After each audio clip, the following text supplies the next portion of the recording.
Greetings! Welcome to Saint of the Week, the show where we choose one saint's feast day from this week and discuss their life and their impact on the church. The saint for this week is St. Oliver Plunkett, whose feast day is July 1st, this Sunday. Oliver was born on November 1st, 1625, in Loughborough, Ireland.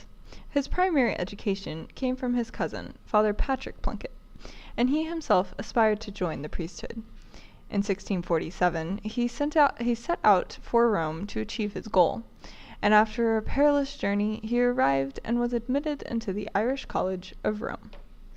Oliver was ordained on January 1st, 1654, and he intended to return to Ireland, but due to political upheaval and the public persecution of Catholics, he could not. So he remained in Rome and became a professor of theology in 1657, dividing his time between teaching as well as visiting and caring for the poor and sick. The church's situation in Ireland began to improve slightly, so Rome decided to appoint some new bishops. Oliver was chosen to be Archbishop of Armagh, the chief bishopric of Ireland. He accepted the position even though he knew he was risking his life, and he was consecrated on November 30th, 1669, in Ghent, Belgium. He finally returned to his homeland of Ireland on March 7th, 1670, and set to work reviving the faith in the country. He helped to reform the clergy as well as establishing a Jesuit college, and he was said to have confirmed 48,000 Catholics over a period of 4 years. The government was tolerant towards Catholics until the mid-1670s when the Test Act was passed, which only allowed members of the Anglican Church to be publicly employed, and obligated all those filling a public office to take an oath against transubstantiation. Oliver, naturally, did not agree with the act, and so his college was shut down and he was forced to go into hiding.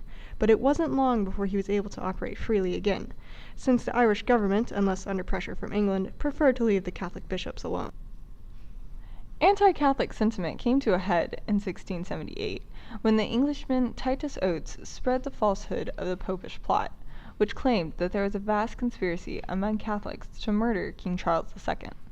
Oliver was accused of plotting a French invasion and was forced to go into hiding once again. He continued to minister to his flock in secrecy, even though it endangered his life.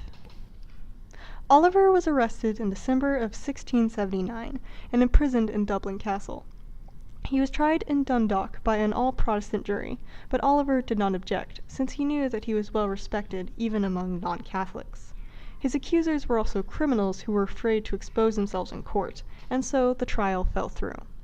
Lord Shaftesbury, a prominent English politician, guessed that Oliver would probably never be convicted by any jury in Ireland, and so the bishop was moved to Newgate Prison and set to face trial in London.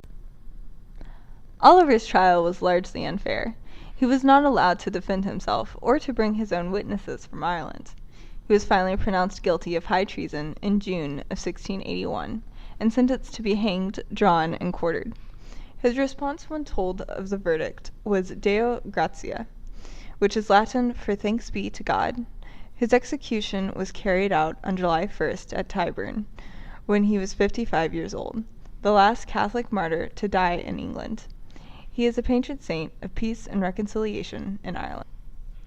Oliver Plunkett was a gentle and peaceful man, who was fully devoted to his faith and his mission as a shepherd to his people, even to the point of death. He displayed great humility and courage, knowing that it is an honor to suffer for Christ, and he is an inspiration today when persecution still exists across the world. St. Oliver Plunkett, pray for us. Our honorable mentions for this week are St. Otto of Bamberg, St. Phocas the Gardener, Blessed Pier Giorgio Frassati, St. Zoe of Rome, St. Marin, and St. Elidius. And of course, there are thousands of other saints who undoubtedly have their feast days this week. But there are so many of them that there is no way we could list them all here. We hope you have enjoyed this episode of Saint of the Week. Thank you for watching, and goodbye. Peace be to you.